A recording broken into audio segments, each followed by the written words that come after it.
Subscribe करें हमारे channel viral story को और पाए वीडियो सबसे पहले। और हाँ, बेल आइकन दबाना ना भूले। बहुत समय पहले की बात है।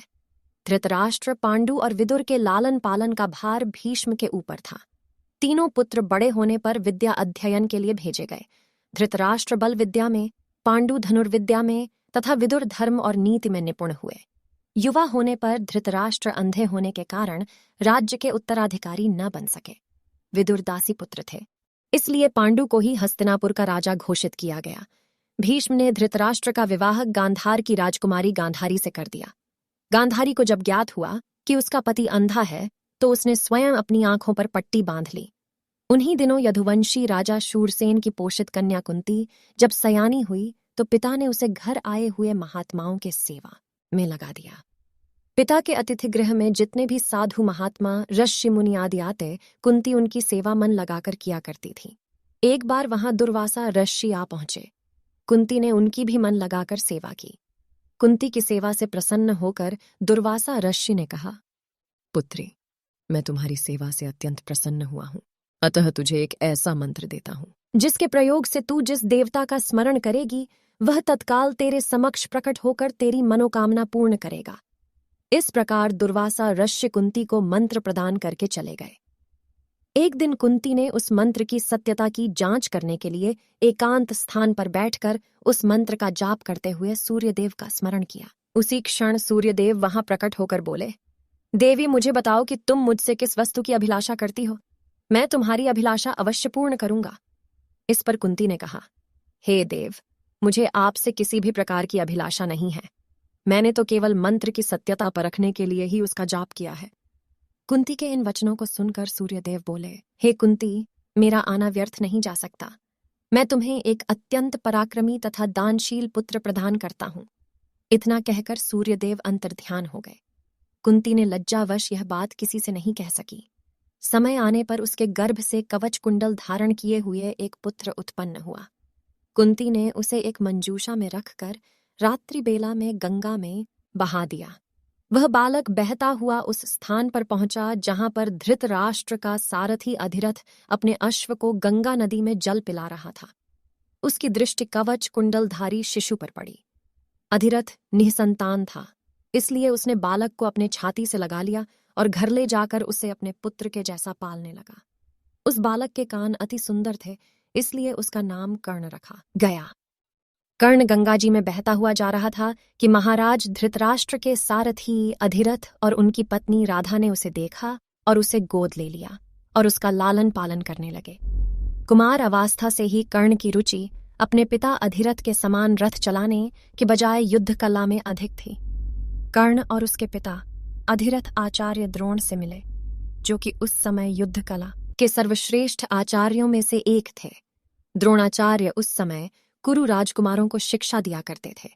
उन्होंने कर्ण को शिक्षा देने से मना कर दिया, क्योंकि कर्ण एक सारथी पुत्र था और द्रोण केवल क्षत्रियों को ही शिक्षा दिया करते थे। द्रोणाचार्य की असम्मति के उपरांत कर्ण ने परशुराम से संपर्क किया, जो कि केवल ब्राह्मणों को ही शिक्षा दिया करते थे। कर्ण ने स्वयं को ब्राह्मण बताकर परशुराम से शिक्षा का आग्रह किया। परशुराम ने कर्ण का आग्रह स्वीकार किया और कर्ण को अपने समान ही युद्ध कला और धनुर्विद्या में निष्णात किया।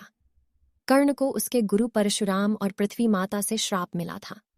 कर्ण की शिक्षा अपने अंतिम चरण पर थी। एक दोपहर की बात है, गुरु परशुराम कर्ण की जंघा पर सिर रखकर विश्राम कर रहे थे। कुछ देर बाद कहीं से एक बिच्छू आया और उसकी दूसरी जंघा पर काट कर घाव बनाने लगा। गुरु का विश्राम भंग न हो, इसलिए कर्ण बिच्छू को दूर न हटाकर उसके डंक को सहता रहा। कुछ देर में गुरु जी की निद्रा टूटी और उन्होंने देखा कि कर्ण की जांघ से बहुत रक्त बह रहा है। उन्होंने कहा कि केवल किसी क्षत्रिय में ही इतनी सहनशीलता हो सकती है कि वह बिच्छू डंक को सह ले, न कि किसी ब्राह्मण में। और परशुराम जी ने उसे मिथ्या भाषण के कारण श्राप दिया कि जब भी कर्ण को उनकी दी हुई शिक्षा की सर्वाधिक आवश्यकता होगी, उस दिन वह उसके काम नहीं आएगी। कर्ण, जो कि स्वयं ये नहीं जानता था कि वह किस वंश से है, कर्ण ने अपने गुरु से क्षमा मांगी और कहा कि उसके स्थान पर यदि कोई और शिष्य भी होता तो वो भी यही करता। यद्यपि कर्ण को क्रोधवश श्राप देने पर उन्हें ग्लानि हुई, पर वे अपना श्राप वापस नहीं ले सकते थे। तब उन्होंने कर्ण को अपना विजय नामक धनुष प्रदान किया और कहा, कर्ण, जब तक ये मेरा विजय धनुष तुम्हारे हाथों में रहेगा, संसार का कोई भी धनुधर तुम्हें परास्त नहीं कर पाएगा। और उसे ये आशीर्वाद दिया कि उसे वह वस्तु मिलेगी जिसे वह सर्वाधिक चाहता है, अमिट प्रसिद्धि। कुछ लोक कथाओं में माना जाता है कि बिच्छू के रूप में स्वयं इंद्र थे, जो उसकी वास्तविक क्षत्रिय पहचान को उजागर करना चाहते थे। परशुराम जी के आश्रम से जाने के पश्चात कर्ण कुछ समय तक भटकता रहा। इस दौरान वह शब्दभेदी विद्या सीख रहा था। अभ्यास के दौरान उसने एक गाय के बछड़े को कोई वनीय पशु समझ लिया और उस पर शब्दभेदी बाण चला दिया और बछड़ा मारा गया। तब उस गाय के स्वामी ब्राह्मण ने कर्ण को श्राप दिया कि जिस प्रकार उसने एक असहाय पशु को मारा है, वैसे ही एक दिन वह भी मारा जाएगा, जब वह सबसे अधिक असहाय होगा और जब उसका सारा ध्यान अपने शत्रु से कहीं अलग किसी और काम पर होगा। इस प्रकार कर्ण परशुराम का एक अत्यंत परिश्रमी और निपुण शिष्य बना। कर्ण दुर्योधन के आश्रय में रहता था। गुरु द्रोणाचार्य ने अपने शिष्यों की शिक्षा पूरी होने पर हस्तिनापुर में एक रंगभूमि का आयोजन करवाया। रंगभूमि में अर्जुन विशेष धनुर्विद्या युक्त शिष्य प्रमाणित हुआ।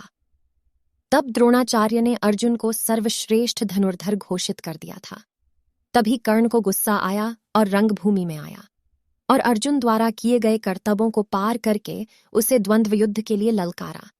तब कृपाचार्य ने कर्ण के द्वंद्व युद्ध को अस्वीकृत कर दिया और उससे उसके वंश और साम्राज्य के विषय में पूछा, क्योंकि द्वंद्व युद्ध के नियमों के अनुसार केवल एक राजकुमार ही अर्जुन को, जो हस्तिनापुर का राजकुमार था, द्वंद्व युद्ध के लिए ललकार सकता था। जब आचार्य को यह पता चला कि कर्ण एक सूत पुत्र अधिरथ का पुत्र है, तो आचार्य ने द्वंद्व करने की अनुमति नहीं दी। जब कर्ण वहां से लौट रहा था, तब कौरवों में सबसे ज्येष्ठ दुर्योधन ने कर्ण को अंगराज घोषित किया, जिससे वह अर्जुन से द्वंद्व युद्ध के योग्य हो जाए। जब कर्ण ने दुर्योधन से पूछा कि वह उससे इसके बदले में क्या चाहता है, तब दुर्योधन ने कहा कि वह केवल ये चाहता है कि कर्ण उसका मित्र बन जाए। इस घटना के बाद महाभारत के कुछ मुख्य संबंध स्थापित हुए, जैसे दुर्योधन और कर्ण के बीच सुदृढ़ संबंध बने, कर्ण और अर्जुन के बीच तीव्र प्रतिद्वंद्विता और पांडवों तथा कर्ण के बीच शत्रुता। कर्ण दुर्योधन का एक निष्ठावान और सच्चा मित्र था। ऐसा कहा जाता है कि एक बार कर्ण ने दुर्योधन को शक्तिशाली बनाने के लिए सभी राजाओं को युद्ध में हराकर उनके मुकुट दुर्योधन के चरणों में रख दिए थे। लेकिन कर्ण शकुनी को पसंद नहीं करता था और सदैव दुर्योधन को यही परामर्श देता कि वह अपने शत्रुओं को परास्त करने के लिए अपने युद्ध कौशल और बाहुबल का प्रयोग करे, न कि कुटिल चालों का। जब लाक्षागृह में पांडवों को मारने का प्रयास विफल हो जाता है, तब कर्ण दुर्योधन को उसकी कायरता के लिए डांटता है और कहता है कि कायरों की सभी चालें विफल ही होती हैं, और उसे समझाता है कि उसे एक योद्धा के समान कार्य करना चाहिए और उसे जो कुछ भी प्राप्त करना है, उसे अपनी वीरता द्वारा प्राप्त करे। चित्रांगद की राजकुमारी से विवाह करने में भी कर्ण ने दुर्योधन की सहायता की थी। अपने स्वयंवर में उसने दुर्योधन को अस्वीकार कर दिया और तब दुर्योधन उसे बलपूर्वक उठाकर ले गया। तब वहां उपस्थित अन्य राजाओं ने उसका पीछा किया, लेकिन कर्ण ने अकेले ही उन सबको परास्त कर दिया। परास्त राजाओं में जरासंध, शिशुपाल, दंतवक्र, साल्व और रुक्मी इत्यादि थे।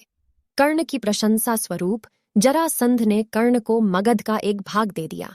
भीम ने बाद में श्रीकृष्ण की सहायता से जरासंध को परास्त किया, लेकिन उससे बहुत पहले कर्ण ने उसे अकेले परास्त किया था। कर्ण ही ने जरासंध की इस दुर्बलता को उजागर किया था कि उसकी मृत्यु केवल उसके धड़ को पैरों से चीर कर 2 टुकड़ों में बांट कर हो सकती है। फिर क्या था? कौरवों और पंडुओं में युद्ध शुरू हो गया, जिसमें कई योद्धा मारे गए थे। जब कर्ण अर्जुन का अंतिम युद्ध चल रहा था, तो कर्ण के रथ का पहिया जमीन में दस गया था। तब कर्ण ने अर्जुन से कहा कि मेरे रथ का पहिया जमीन में दस गया है, मैं इसे निकालने जा रहा हूं, इसलिए एक बार युद्ध को रोक दो। इतना कहकर कर्ण अपने रथ का पहिया निकालने लगते हैं, लेकिन वो उसे निकाल नहीं पाते हैं, क्योंकि उनको स्मरण हो जाता है कि उनको ब्राह्मण ने श्राप दिया था। तभी भगवान श्री कृष्ण जी अर्जुन को कर्ण पर बाण चलाने को कहते हैं, लेकिन अर्जुन कहता है कि वासुदेव वो निहत्था है, उसके रथ का एक चक्र भूमि में दशा हुआ है, मैं उस पे बाण कैसे चला सकता हूं? ऐसे तो मेरी कायरता सिद्ध होगी। तभी वासुदेव ने कहा पार्थ, अगर अभी तुमने अंगराज कर्ण का वध नहीं किया तो बाद में तुम कर्ण को नहीं हरा पाओगे। अगर अंगराज के हाथों में परशुराम जी का विजय धनुष आ गया तो मैं भी कुछ नहीं कर सकूंगा। तब अर्जुन बाण चला देता है और कर्ण की मृत्यु हो जाती है। इस प्रकार आज भी माना जाता है कि कर्ण जैसा शक्तिशाली योद्धा और दानवीर नहीं हुआ। ये कहा जाता है कि अगर वासुदेव अर्जुन के साथ नहीं होते तो कर्ण अर्जुन का वध कब का कर देता है। लेकिन धर्म पर अधर्म की विजय नहीं हो सकती थी। दोस्तों, आपको ये दानवीर कर्ण की जीवन कथा सुनकर कैसा लगा? कमेंट बॉक्स में जरूर बताना और वीडियो को लाइक और चैनल को सब्सक्राइब भी कर देना ताकि ऐसे धार्मिक कथाएं और कहानियां आपको मिलती रहे। राधे राधे, जय श्री कृष्ण।